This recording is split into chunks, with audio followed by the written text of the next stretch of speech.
부산 시민 여러분, 아침의 방송을 들으이소. 함께 목소리를 내주이소.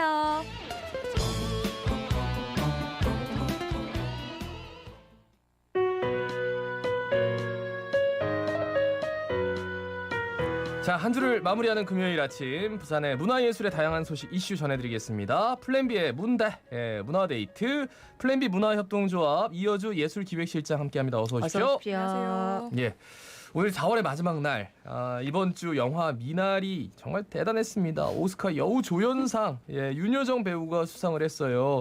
영화 보셨습니까?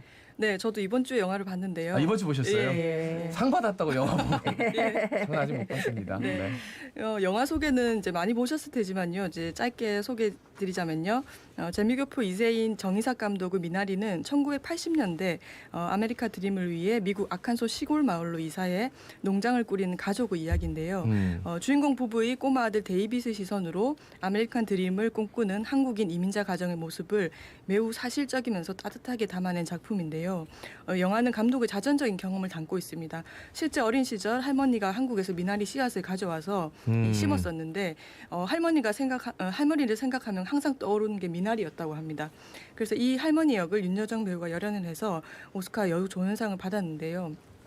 영화는 80년대 미국을 배경으로 하고 있지만 성공을 위해 낯선 땅에 도착해서 고군분투하며 살아가는 가족들의 보편적인 이야기도 해서요. 또 많은 공감을 얻는 것 같습니다. 예, 뭐 한인들의 미국 이민이 1980년대 중반에 절정이었다 하던데 돌이켜보면 저도 친구들이 그때 당시에 갔던 기억이 있거든요. 예. 그래요. 근데 이제 40년이 지난 지금은 또 역으로 코리안 드림을 꿈꾸면서 들어온 이민자들이 많다 아닙니까? 네, 저도 이 영화를 보면서 한국 이민자들의 녹록치 않은 삶이 담긴 영화에 또 깊이 공감하면서 또 한편으로는 코리안 드림을 꿈꾸며 한국 사회에 들어온 이주민들의 삶에 대해서도 동시에 생각해 보게 되었는데요. 예. 그래서 오늘은 문화 소식을 전하기 전에 짧게 부산의 이주민 현황을 전해드리고 싶었습니다. 예. 2020년 부산 연구원의 자료에 따르면 부산의 이주민 현황은 2019년 기준으로 7만 8천 명 정도인데요. 네네. 부산에서 가장 인구가 적은 중구와 사하구 인구 전체를 합친 숫자로 지속적으로 증가해 왔습니다. 예. 비율은 외국인 근로자와 유학생들이 가장 많고요. 그다음 이제 결혼 이민자들인데요. 대학교가 많은 남구와 금종구에는 유학생 비율이 높고요. 또 강서구는 외국인 근로자가 많고 또 사상은 골고루 분포하고 있는데요. 이 이주민들의 연령대도 사실 20에서 30대가 가장 많습니다. 네. 뭐 앞으로 뭐 이주민들이 더 증가한다고 봐야겠죠. 네. 근데 이제 여러 가지 뭐 차별적인 문제들이 사회적인 이슈가 되고 있고, 이주민들의 기본적인 인권 보호에 대해서도 뭐 얘기는 많지만 지금 특히나 코로나19라서 다들 막 힘들다고 그러는 바람에 조금 이 이슈는 좀 우리의 전면에서 좀 수면 아래로 좀 가라앉은 것 같기도 해요. 네, 맞습니다. 특히 코로나19 이 긴급 시기에도 이주민들은 사실 이 사회에 존재하고 있지만 거의 배제된 상태로 이 사각지대에 놓여 있었다고 볼 수 있는데요. 네. 이런 이주민들에 대한 지원 체계도 한번 짧게 살펴볼 필요가 있습니다. 네. 부산연구원의 자료에 따르면 현재 이주민들은 이제 출입국 관리법이 규정하는 체류 자격에 따라서 이주 노동자, 결혼 이민자, 유학생 등으로 분류되고 있는데요.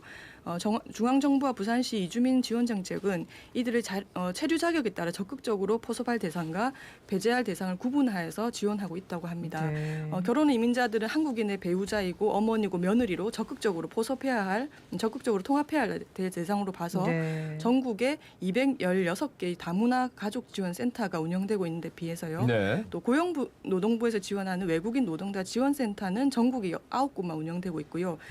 그중 부산에서는 현재 다문화 가족 지원센터 14곳, 외국인 근로자 지원센터가 1곳, 또 유학생을 지원하는 글로벌 센터가 1곳 운영되고 있다고 합니다. 그런데 앞서 말씀드린 것처럼 부산에는 외국인 근로자와 유학생 비율이 이제 사실상 가장 높은데요. 실제로는 이들을 위한 지원들은 가장 낮아서 결혼 이주민에게 편중된 지원의 문제도 있다고 합니다. 그렇네. 그리고 또 이제 또 이주민들이 느끼는 부산의 문화 환경에 대한 설문조사 자료도 있다고요. 네. 2020년 부산 여성가족개발안의 이주민 생활실태조사 자료를 보면요. 예. 부산 이주민들의 문화환경과 관련된 설문조사도 있는데요. 부산에서 이주민으로서 문화생활을 하는데 가장 불편한 점들로 뽑은 것을 이제 보면요. 문화생활의 정보 자체를 얻기 어렵다 많고요. 그다음에 또 다국어로 된 정보가 매우 부족하다는 의견이 높게 나왔습니다.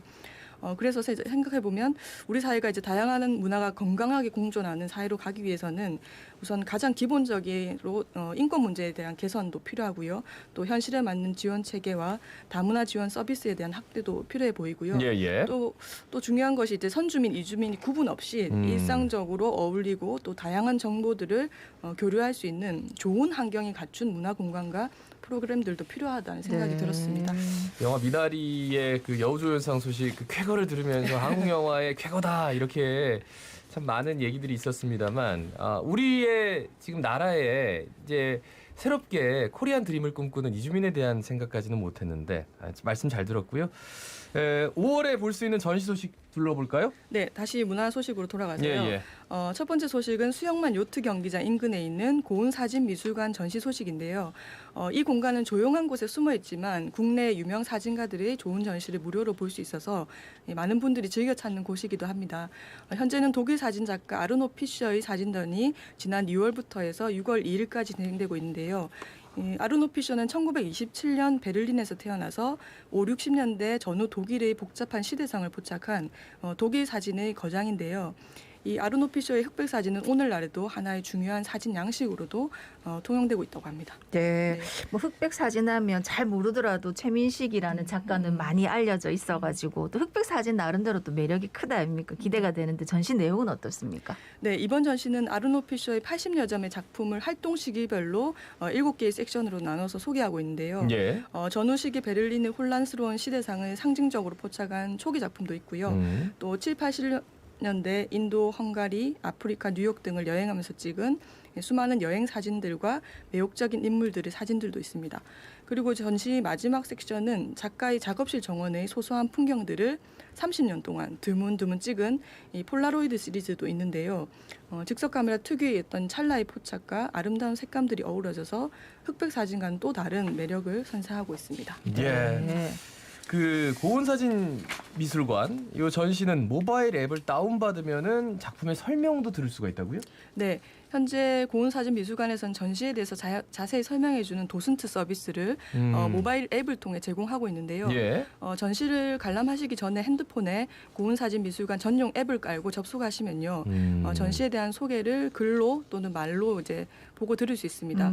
전시를 그냥 보는 것도 좋지만 이렇게 작가의 소개나 작품의 배경을 알게 되면 더욱 작품을 입체적이고 또 풍부하게 이해할 수 있어서요. 이런 방법으로 관람해 보셔도 좋으실 듯합니다. 예. 예, 사실은 전시할 때 뭐 도슨트 프로그램 같은 거 예약해가지고 딱 그 시간에 맞게 가거나 뭐 기다리거나 이렇게 해야 되는데 내가 가지고는 휴대전화에 그렇지. 앱을 딱 해가지고 바로바로 설명 엄청 들으니까 편하죠. 진짜 편할 것 같네. 그리고 이제 부산 현대미술관에서는 재미있는 전시가 진행되고 있다는데 미술관에서 방탈출 게임을 즐길 수 있다고요? 네, 부산 현대미술관에서는 생태환경 기획전으로요. 4월부터 8월까지 4개월간에 걸쳐 방탈출 게임을 활용한 게임형 인터미디어 전시 시간예술 여행사 타임워커가 진행되고 있습니다. 이 전시는 우리에게 익숙한 수동적인 이제 전시에서 벗어나서요. 참여자가 스스로 문제를 풀어나가고 내가 참여하지 않으면 진행을 할 수 없는 이 방탈출 컨셉의 전시를 적용하고 있는데요. 예. 이 방탈출 게임은 아시다시피 이제 문자 그대로 방을 탈출하는 것이 목적인 게임인데요. 처음에는 인터넷 모바일 게임으로 퍼지기 시작하다가 오프라인으로도 게임을 즐길 수 있는 방탈출 카페 같은 곳들이 많이 생겼는데요. 네네. 거리 지나다니시면 이 간판들 보실 수 있는데요. 네네. 제한된 시간 안에 특정한 테마로 꾸며진 방에서 숨겨진 힌트와 아이템을 찾아서 이 상상력과 추력을 동원해서 탈출하는 게임이라 할 수 있습니다.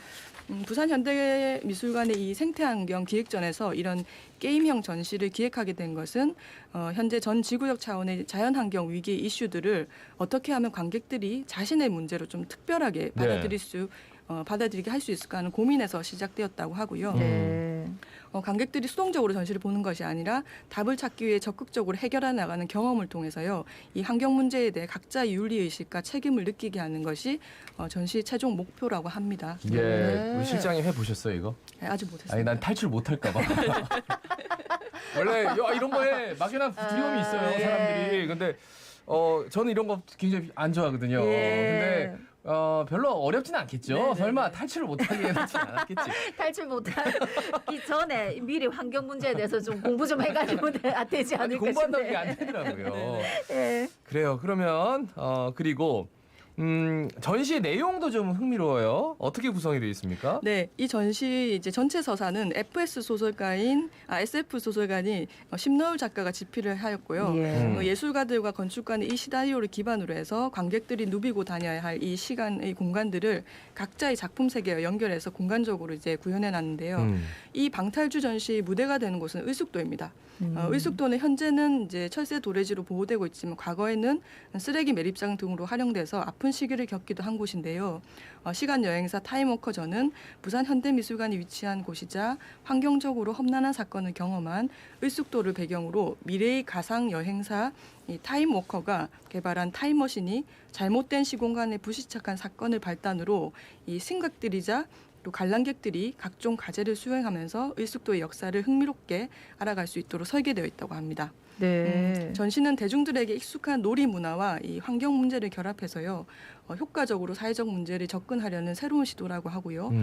8월까지 장기간 진행되는 전시인 만큼 천천히 시간을 두고 또 친구들과 또 가족들과 방문해 보셔도 좋을 것 같습니다. 네. 특히 이제 게임형 전시라 하니까 아이들하고 같이 네. 가족들하고 방문해도 네. 참 이게 좋겠다 아이들이 더 하는 잘해요, 생각이 이거는. 듭니다. 네. 그렇지.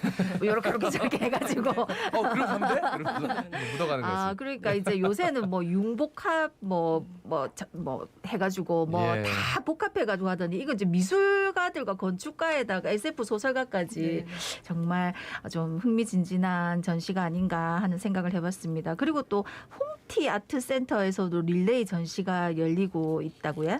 네, 홍티 아트센터는 사하구 다대동의 무지개공단 내 옛 홍티 포구에 조성된 공간인데요. 네. 이 공간은 부산문화재단에서 2013년부터 운영하는 설치미술 중심의 창작 공간입니다. 이 공간은 국내 해외 작가들의 거주 공간과 창작 공간을 함께 지원하는 레지던시 프로그램을 통해서 예술 창작을 지원하고 있는데요. 네네. 작가들은 공간에 짧게는 3개월, 길게는 10개월 정도 머무르면서 개인 창작 활동도 하고 또 시민들과 소통하는 프로그램도 진행하고요. 또 개인전도 선보이고 있습니다. 지난 4월부터 그리고 11월까지 올해 입주한 8명의 작가들의 릴레이 개인전인 사라지다가 진행되고 있는데요. 이 네. 발음이 비슷해서 사라지다, 사라지다. 살아지다. 네. 네, 이 전시는 생성과 소멸, 명과 암, 사라짐과 사라짐에 대한 주제로 설치, 영상, 사진, 미디어 아트 등 다양한 장르의 작품을 선보일 예정인데요. 네. 이 릴레이 전시 첫 번째로 4월에는 김리아 작가가 1929년생인 작가의 할머니 오래된 기억과 흔적을 찾아서 새롭게 해석한 작품을 선보였고요. 다가오는 5월에는 우리 눈에는 보이지 않는 않지만 존재하는 에너지와 시간, 빛, 열 같은 현상을 예술적 언어로 표현하는 작업을 하고 있는 김덕희 작가의 전시가 열릴 예정입니다. 네. 예. 자, 마지막 소식이 해운대 백스코에서 5월 중순에 큰 아트 페어가 열립니다. 아트 부산 이거 설명해 주실까요? 네, 오는 5월 14일부터 16일까지는요. 3일간 해운대 백스코에서 아트부산 행사가 열리는데요. 아트부산은 국내 해외 유명 갤러리들이 참여해서 다양한 현대미술 작품들을 전시하고 판매하기 위한 미술시장 아트페어인데요. 올해도 국내에 총 110개의 갤러리들이 참가해서 약 4천여 점의 작품들을 전시한다고 합니다. 예. 아트부산에서는 국내의 다양한 작품들의 흐름과 또 평소에 만나기 힘들었던 해외 작품들까지 한꺼번에 보실 수 있어서요. 미술 애호가들과 또 일반 관람객들이 모두 즐길 수 있는 행사를 할 수 있습니다. 그리고 갤러리 전시 외에 특별전도 개최하고 있는데요. 올해는 덴마크 작가 올라퍼 엘리아스가 2019년 테이트 모던 미술관에서 선보였던 이 관객 참여형 미디어 작품이 전시된다고 하고요. 그리고 매년 신진 작가들을 소개하는 아트 악센트 코너에서는 젊은 한국어 작가 10명의 전시가 열린다고 합니다. 네. 근데 이제 아트 페어, 이거 아트 부산 이런 데서는 가서 이제 살 수도 있는 거잖아요, 작품을. 네, 미술 시장입니다. 근데 이제 작품 하면은 우리가 미술품 하면 경매하는 것만 늘 봐가지고 뭐 한 몇 천만 원, 이야, 뭐 이렇게 하는데. 경매는 아니고 그냥 그러니까요. 그런 네. 걸 봤는데 네. 가서 살 수 있는 건데. 네. 그러니까 미술 작품이라고 하면 이제 돈을 엄청나게 많이 네. 드려야 되나 해서 얼마 정도 하면은 내가 진짜 좀 이 작가는 약간의 유명한 작가 아니면 내가 갖고 싶어 이런. 저는 자세히는 잘 모르겠어요. 네. 갤러리들과 직접 그러니까 작가들과 다 다르니까. 이런 걸 좀 구체적으로 한번 우리가 소개해주면 네. 좀 아트 부산 많이들 가셔가지고 따로 오셔 모셔야겠네요. 미술분도 구입하고 그러면서 이제 자기가 미술 역량이 높아지는 근데 거거든요. 뭐 소품 이런 것들은 그렇게 그렇게 크게 안 비싸요. 부담이 네, 안 맞습니다. 되니까 네, 또 네. 집에 하나쯤 좋은 네. 작품 소장해 보는 것도 네, 그리고 괜찮으신데. 작품들을 꼭 사지 않더라도요. 네, 저는 네, 네. 입장권 유료 입장권이 있어서 관람을 할 수 있습니다. 그래서 네. 그렇게 들어가시는 분도 많습니다. 예. 알겠습니다. 말씀 잘 들었습니다. 네, 고맙습니다. 고맙습니다. 감사합니다. 지금까지 플랜 B 문화협동조합의 이어주 예술기획실장이었습니다. 예, 우리 자갈치 아침에 또 어느덧 달려오다 보니까 벌써 금요일이